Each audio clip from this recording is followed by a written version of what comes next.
Well, hello everybody and welcome to Lunch Break Live, real talk about obesity, food addiction, recovery, and what's really eating you. I am Cari Cruz, and today's show, I'm calling it Resolute Recovery, My Story, Chapter 1. No, there are not going to be 50 chapters, one for every year I've been here. What I'm going to try and do here, a lot of you guys have been encouraging me to tell my story. And, I've always planned to do that. But, it's kind of hard to sit down and sort of put it all out there in a meaningful way. I usually try to weave it into my show, kind of anecdotally. But I realized, I think there's some value to it. Okay, there's some value to actually telling you my story in the form of a story. And I got to tell you, when I sat down to start writing this morning, I felt like a deer in the headlights. I was like, where do I start? And it can be kind of overwhelming. But then I realized the purpose of sharing my story with you in story form is not about me. It's about you guys. And I realized, okay, think about this for a minute. When we go through something traumatic and we want help to get through it, we want to speak to someone who has been through trauma, ideally the same kind of trauma we have, right? Because there's some credence to that. Like if someone has gone through the same thing you've gone through, then you feel like they're a kindred spirit. They know what they're talking about because they've lived it. And it's the same thing with like a nutritionist or something like that, right? If they've never had an unhealthy relationship with food and they're trying to talk to you about how to have a healthy relationship with food, it can be a little tricky. I mean, our defenses immediately go up. Our resistance goes up. And we said, wait a minute. You know what? Where do you get off talking to me about something that you don't even know or understand because you've never lived it, right? And even though, for example, a lot of therapists will protest and say, yeah, but if I understand grief or I understand suffering, and I don't have to have experienced absolutely everything you have in order to support you in your journey. And all of that is very true. There is value to be had in good, therapy for general suffering or grief or things of that nature. But when we're talking about something like dealing with obesity, food addiction, like would I go listen to someone talk about alcoholism if they've never been an alcoholic? I might struggle with that a little bit. Would I want to hear somebody talk about drug addiction if they've never been addicted to drugs? Maybe not. I might struggle, right? I mean, maybe a doctor could talk about addiction and say, I get it. Here's where addiction comes in and here's the brain chemistry and here's how it works and here's how it affects your body. And maybe a therapist could come through and say, and these are the reasons we struggle with addiction. But let me tell you, having a food addict sit in front of you and talk to you about food addiction, I think there's some value in that. There's some benefit in that. And so I understand why it is that you guys want to know my story. It's not because me, like you want to know about me per se. You want to say, when you're sitting there talking to me, it's because you get it. And I believe that and I understand that now because you've shared your story. Okay, so that's kind of like how I'm setting the table for chapter 1 of my story today. I hope this makes sense. I want to thank you guys for being here. Be kind to me, okay? It's challenging to talk about yourself in such a raw way, which I am. And of course I made notes because, oh, good Lord, you know me. I can go off on tangents and, I don't have 37 hours here. So I am going to work very hard to stick to my notes because I think there's value to that, having order to the chaos. So anyway, basically I think if I were going to say, why am I doing this? Aside from how I hope it will benefit you, I want you to have a better understanding of why I do what I do. What motivates me to do this. I hope you can learn, you can apply some of the stuff I'm talking about to your own life if you know where I came from, how I got here, where I'm going, and we can maybe go there together. What do you think? So I'm not going to bore you with, 50 years of history about me. I've kind of broken it down into little bite-sized pieces, chapters, if you will, in my life that sort of moved me to the next chapter, I guess you could say. All right, so chapter 1. Let's see here. Chapter 1. We're going to be talking about the highlights and the lowlights, okay, of kind of my life. And then, boy, you're going to definitely understand why I do what I do. So you're also going to understand what I'm going to call my resolute commitment to being a better version of myself. And hint, hint, that's why I do what I do. All right. All right. So where do I start? Well, I've pretty much always been funny. That's kind of been my thing, right? I've always been funny. And I think I kind of learned this from my dad because my dad was incredibly funny. So that was one thing I knew, I could get attention or I could get someone to laugh if I could entertain them. And that made me feel good. And for the moment when they were laughing, there was some value to that. Also, as any good comedian will tell you, if you can control the laughter, if you can control when people laugh, even if they're laughing at you, if it's because of something you've said that's making them laugh, then it doesn't hurt, right? So it is that, preemptive strike, if you will. So being a comedian, being funny, obviously we know that there's a protective, benefit to it, but hey, it was also beneficial to me, always, because it served me really well to know that I could make people laugh, okay? It's a good feeling. Much better than making them cry, by the way. I'm just going to go on record with that. So, all right. So the purpose, of course, beyond the obvious thing of feeling good because you make people laugh. And let me tell you, it's a finely honed skill, as my best friend will tell you, because what I will do, I have learned to make it very hard to breathe.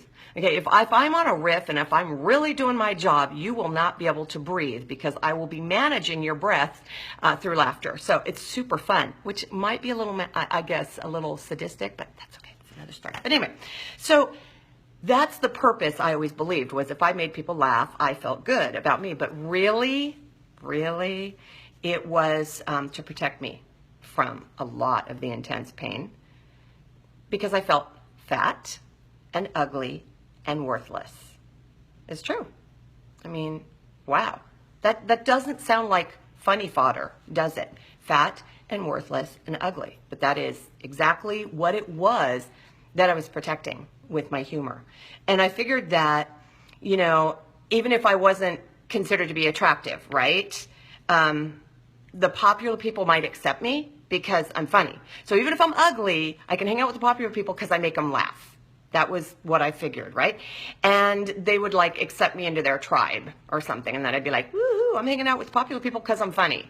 It's kind of like the court jester. I mean, think about it. That's why the king kept the jester around, all the beautiful people and the royalty, right? Because the jester made him laugh until he didn't, and then he usually got killed. That's not a good end. The other part, though, that I could fall back on was my creativity. I've always been creative, I've always drawn and I've done cartoons and stuff. And so I figured if I drew cartoons for people, especially funny cartoons, they'd like me and they'd let me into their tribe, right? I'd draw cartoons of them.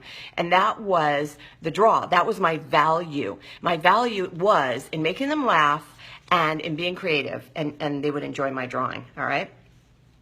So I made people laugh at me, of course, with my jokes. And then I made them like me for my drawing. Got that? So that was my math. However unhealthy at the time, it made perfect sense, all right?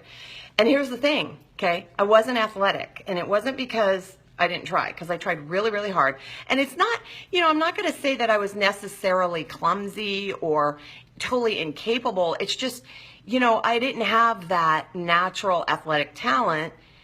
And like the presidential testing that they would have you do in school, it's like I couldn't do the requisite number of sit-ups or push-ups, or couldn't jump far enough, couldn't reach high enough, couldn't, cross the monkey bar, whatever it was. I mean, I couldn't do that. So even if I really, really wanted to, I couldn't do it. And so that was like a huge badge of failure to me because I couldn't keep up with other people. So I wasn't bad enough to be picked last, but I definitely wasn't good enough to be picked first. I'd be somewhere in the middle where they started to lose interest and they knew they just had to fill the roster with bodies. Okay, that's pretty much where I ended up there. But growing up in Southern California, there's a lot of pressure to look good in a bathing suit and shorts, which I did not do. I did not look good in a bathing suit and I did not look good in shorts, at least in my estimation. And that limited me from participating in a lot of things. Obviously, I didn't want to go to the beach. I didn't want to go anywhere that I had to wear shorts because I thought I had fat legs. Really, I probably just had a fat head. But there you go. A lot of pressure, all right?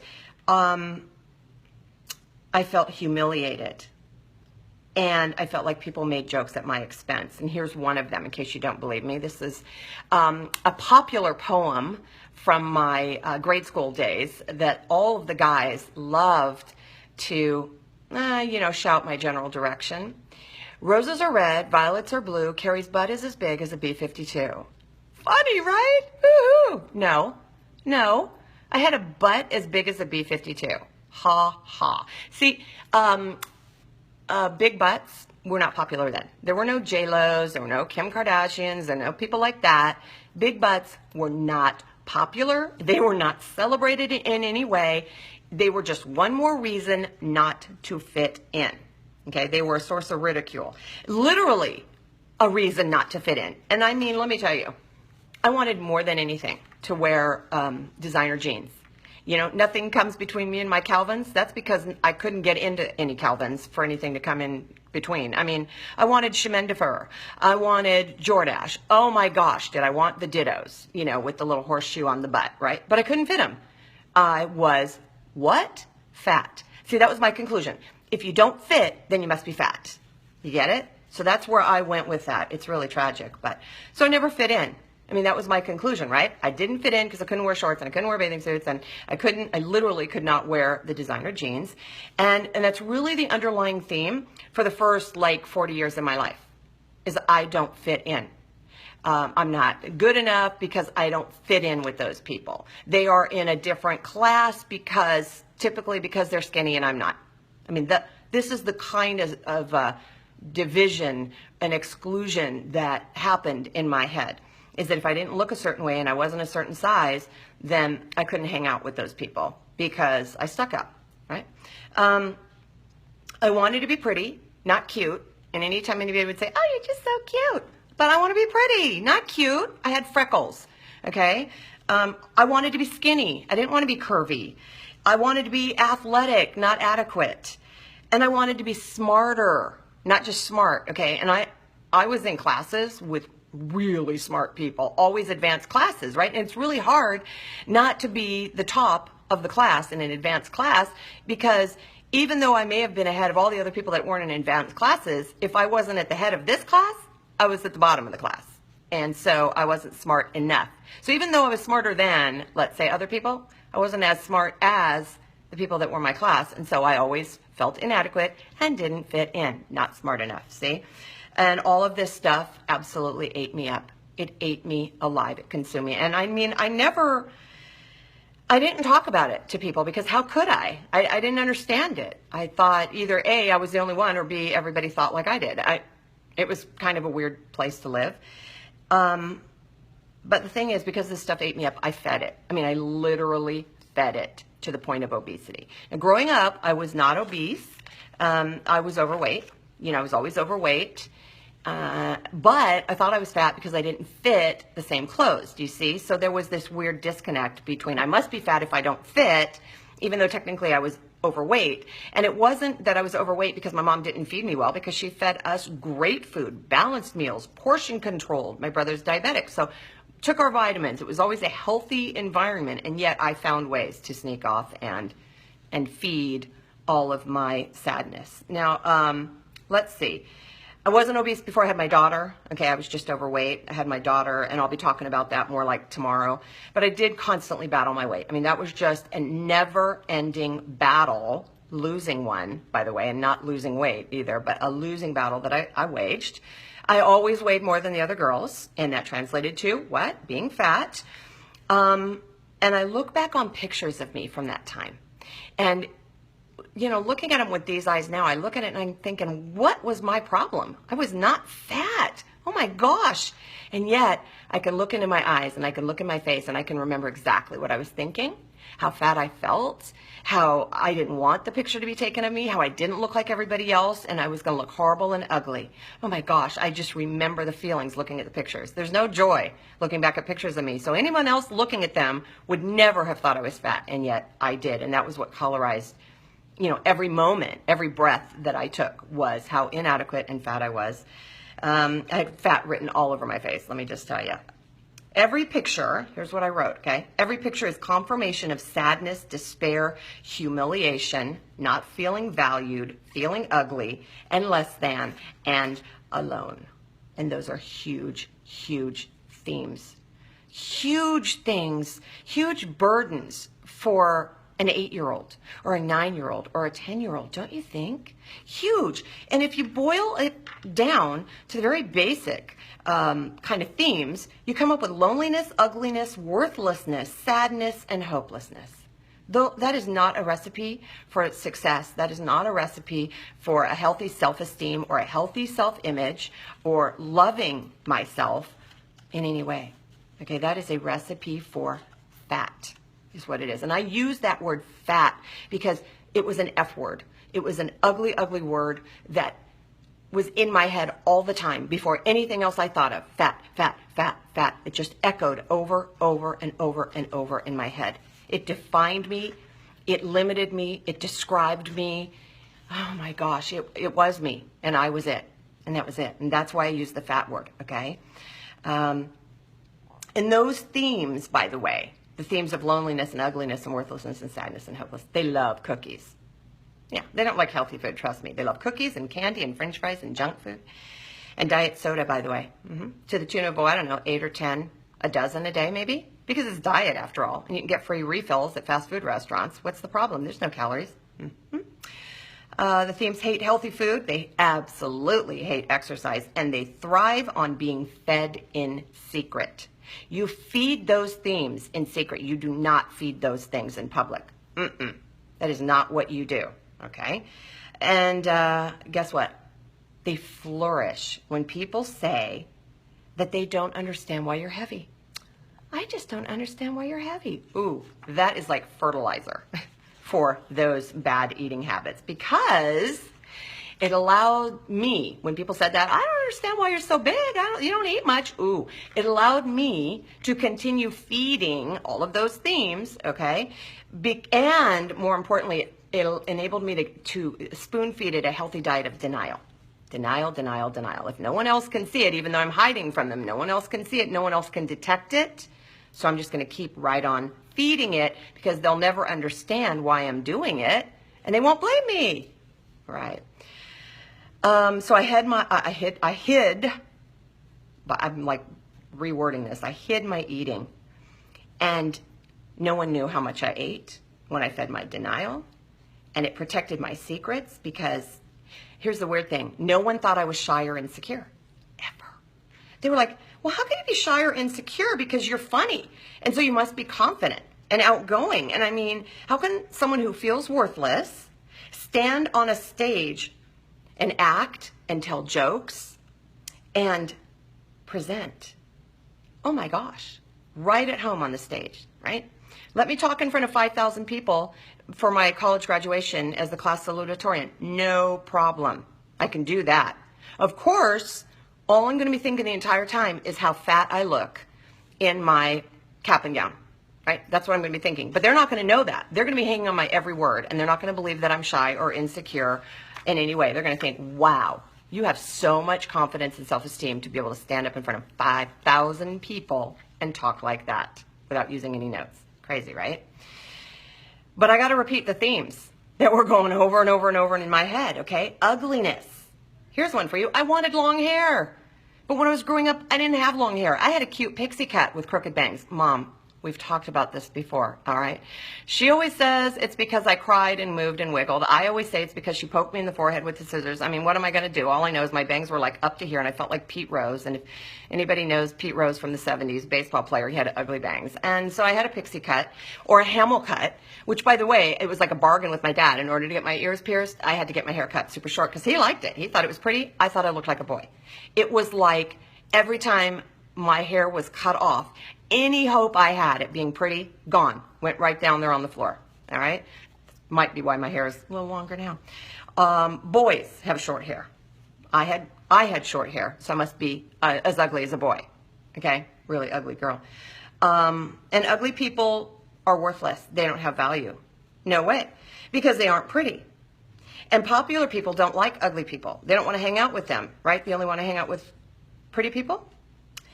And, oh, I forgot to mention this obvious thing, the whole worthless thing. My maiden name, Worth, W-O-R-T-H. Yeah, it didn't mean value in my world because everyone, what do you do with the name Worth if you want to have a nickname for someone? Worthless, haha, isn't that funny? Not when you believe it. It's not funny at all. Worthless, worthless. Oh, believe me, that's how I felt and that's what I was. And you know, it was not a stretch to be called worthless by other people because I felt worthless myself. Big deal, right? Sadness. Ugh, I didn't fit in, right? And if you don't fit in, then you don't hang out with other people. And so, of course, you're not happy because you're lonely and you're sad, right? I didn't measure up in the ways I thought I should. No one understood me. And if I said anything about it, they'd tell me I was dumb for feeling that way. You don't tell someone who wants to be smart that thinking the way I thought was dumb. So again, gotta protect it at all costs, but it's eating me up, so I have to feed it. You understand where I'm going with this? Loneliness. I didn't trust a lot of people because people hurt you. Okay? People hurt you. They say mean things. They don't understand you. They minimize you. Yeah, they lie. They hurt you. So I didn't trust a lot of people. They criticize, they judge. Oh, and they complain that you're making them feel dumb when you use really big words. Yeah. Isn't that convenient, right? Oh, I'm not making you feel dumb. No one can make you feel anything you don't want to feel. Sure I did. Oh, yeah. Oh, yeah. I had what do you call it? A superiority and inferiority complex. You know, I would like try to put other people down by making them feel dumb and so that I could feel more superior, but then I'd claim I wasn't doing it and it was all them. And then it was like the perfect argument. And trust me, that ate me up. All right. Yeah, I made them feel stupid. But here's the thing. See, in my mind, I wasn't smart enough, obviously, because if I were, then I would be at the head of those advanced placement classes. I wouldn't be sick all the time. I was sick all the time, right? Smart people don't get sick. This was my conclusion. This is my bad math. I had hepatitis. Missed months of my senior year in high school. I had pneumonia over and over and over, right? Who goes to the hospital for chickenpox? Me. So I blamed myself for being really, really sick all the time, and I must be stupid. I must be worthless because only worthless people get sick as much as I do. I missed so much school when I was growing up. It's not even funny. No wonder I had social problems, right? I was never at school for Valentine's Day. Never once. I had no idea what it's like to exchange Valentine's cards with anybody. Not that anyone would ever exchange it with me, but I always got a bag of cards that were like, never had my name on them. They were left blank in case somebody forgot to bring a card for someone. Those all went in my bag, okay? So that reinforces something that I already believe about myself, is that I'm worthless. There's not enough value to put my name on the card. Well, how would they know if I wasn't there? But there's no room for logic when we're talking about this sick, unhealthy thinking. I was allergic to everything too. Try explaining to your friends you're allergic to night air. Yeah, right. That goes over really big. And smart people are skinny. That was my conclusion. Because if I was smart, I would be able to lose weight. But since I couldn't lose weight, I was fat and stupid. Wow. So I gained about 10 pounds a year, roughly. Maybe 15. It kind of depends on what year it was. But when I graduated high school, I weighed like 175. And I was like, at the time, probably 5'7" at that point. 175, 5'7". Gained and lost, gained and lost, gained and lost. So I got married, okay? And I was 22 by that time, and I weighed 189 pounds. And boy, I felt 189, right? I was like 5'8" by then. And I had to have a custom wedding dress because I couldn't fit anything off the rack. And I felt horribly fat in it, in every picture. And I didn't eat anything all day because I was mortified that it would show. And I had like this Merry Widow like thing trying to hold it all in, but it had snaps in the crotch, so I couldn't go to the bathroom. So I didn't want to eat and I didn't want to drink all day because then someone would have to get in there and help me unsnap my damn Merry Widow I still felt fat in, but it was the only thing that was giving me a waist. I mean, this is the crazy making stuff, that ate me up. I look back now and I just think this is tragic. This is just like tragic and sad, but I believed it. I absolutely believed it. And all of my beliefs reinforced my thoughts, and my thoughts reinforced my beliefs. And out of the beliefs and the thoughts came really unhealthy behaviors. Okay. Let's see here. Oh, within 3 months of getting married, which I'm going to be talking a little bit more about tomorrow, I weighed 205 pounds, and then I found out I was pregnant. Yay! Good planning. That was our family planning. Well, we're not going to get in trouble because we're married. Yeah, that makes a lot of sense. Anyway, this began my battle with true obesity, okay? That's what I'm going to talk about in the chapter tomorrow, true obesity. Up to this point, I was overweight, bigger than other people. I would be classified as what I would call fat, not obese. Really had more of a fat head than a fat body and a big butt. Okay, let's see. I'm going to share about my 20s and 30s and up to my, turning 40, more like probably tomorrow and the next day. And then you'll understand how I got to 320 pounds. At this point, where I end my story today, I'm stopping at about 205. I just wanted to tell you, kind of give you a sense of what ate me up for like the first 20 years of my life. I just wanted, because I'm thinking maybe it resonates with you. Maybe you shared some of the same distorted thinking and feelings and beliefs, and maybe it manifests itself in different ways, or maybe you didn't feel that way. Maybe you had a lot of confidence, and maybe your issues were different. But these were my issues, and these are the ones that ate me up, and these are the ones that I fed. And when it comes right down to it, we all come to obesity in different ways. We do. Different amounts of this, different amounts of that. I think there's a common thread of trauma. They found that many people who deal with obesity come from a place of trauma. And we come to recovery in other ways. And don't worry, I'll be talking about recovery a lot. The one thing I think we all share is pain. Obesity hurts. It really, really hurts. Feeling bad about yourself hurts. Feeling unloved, feeling worthless, feeling lonely, feeling ugly, that hurts. And then there's the physical pain of carrying too much weight and all of the stuff that goes along with it. Your knees and your back hurts. Or the pain of isolation because you can't participate in the things other people do. Pain. I'm going to say a very common feeling for people who deal with obesity is pain. Absolutely. But I also think we would add fear and hopelessness to that. Pain, fear, and hopelessness. And those are really big, hungry things, you guys. Big, hungry things that we feed. Because they obscure absolutely everything else. They colorize everything else. We run everything through those filters. Whatever is happening in life goes through the filter of hopelessness or pain. Right? Fear.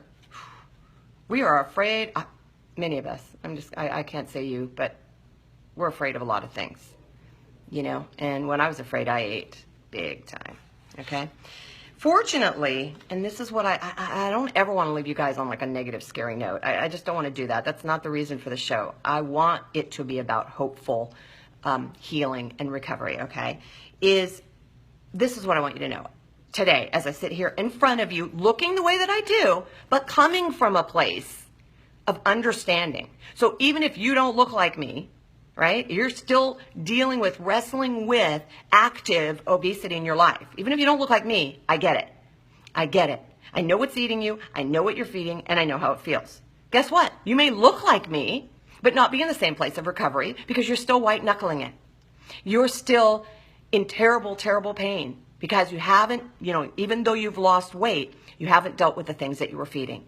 So again, I'm coming to you from a place of, I get it, I understand. So I hope that you are beginning to see that as I sit here in front of you talking about this stuff, it's because I lived it, and I felt it, and I fed it for a lot of years, okay? But recovery has helped me address and resolve all of the stuff that I fed by showing me my courage. Gosh, I had no idea I had this much courage. And highlighting my faith. Yeah, brought me back to that core thing that matters more than anything is faith. Faith is the antidote to hopelessness, by the way. And revealing my resolve. That's why I called this Resolute Recovery. That brings me back to that title. Resolute. Committed. Maybe even a little defiant. I am not going to give up. I am not throwing in the towel. I don't care how bad I feel. I refuse to give up by hook or by crook. Okay? That's why the title of this series is Resolute Recovery. And the simplest way to explain what brought me to choosing weight loss surgery and ultimately sober recovery It's a little thing called resolve. Absolutely, resolve. And all it took was a spark, just a spark, to ignite that fire that was already there. I already had the embers, but we needed to ignite that fire within me that said, I believe I can do this thing. And once that flame was lit, it was not going to go out easily, okay? Tomorrow I'll talk to you about what really, really ignited that flame within me so that you guys will know. But the key is I was ready to fight for myself. You know, in the past, I had lived my life hoping someone else would fight for me because that was what I wanted, because then I would feel valuable if someone else fought for me, but also because I didn't believe I could fight for myself. So that spark, that ignited within me, finally told me, you know what, Cari, you can do this thing. You can fight this thing, and oh yeah, you can beat it and you can win. You can. And those were never things that I believed before I got to that place in my life. So that's the start. Yeah, that is the start of my story. I promise, I absolutely promise that I'm going to build on this in a meaningful way. But I do not promise that there is going to be some magical cure or Hollywood ending. Just doesn't happen, all right? Because this is not about fantasy land or magical thinking anymore. There is no magical cure that says, I wake up one morning and all of a sudden I'm done and over all of the trauma, and I'm not feeding those things anymore, and I'm not dealing with obesity, I'm not addicted to food. Nope, nothing like that. So that story, this story is not like a Nicholas Sparks film, okay? It's not going to end in the rain with somebody kissing. I'm just saying that, right? I have no idea where that came from. So don't look for it, okay? But I do hope that you're going to choose to stick with me throughout the series and maybe even beyond. And listen, as I share my journey with you, it's going to be a journey through shame, untreated obesity, and an unknown food addiction, because I didn't know you could be addicted to food. But it's going to take you through that stuff on the journey, right? Into this place of serene, courageous, amazing recovery. So that's my story. 30 minutes for chapter 1, guys. It's a long haul. But I think considering I've got 50 years to discuss, 30 minutes for the first 20 ain't bad. Don't you agree? So we'll talk more. I welcome your comments and your feedback. If you have questions for me about what I talked about today, if you have something to share, because remember, if you're thinking it and feeling it, so is someone else, okay? So share it. Share what you got from this. Share my story with others who would benefit from it, all right? If you want to talk about real courage, it's me putting this all out there and telling you what I thought and how I felt and what ate me up that I fed for so many years, all right? That's true courage, not just standing on a stage saying things in front of 5,000 people. It's actually believing what it is that I'm telling you. So please, please share this with others. Join me tomorrow for chapter 2 of I don't know how many chapters, but let's just hope I can keep it to 3. And thank you for being here, you guys. So I'm going to sign off by encouraging you all to have courage, to seek peace, to embrace joy, and above all, live your recovery. Remember, you can't stop feeding what's eating you if you don't know what's eating you. I will see you guys tomorrow. Bye.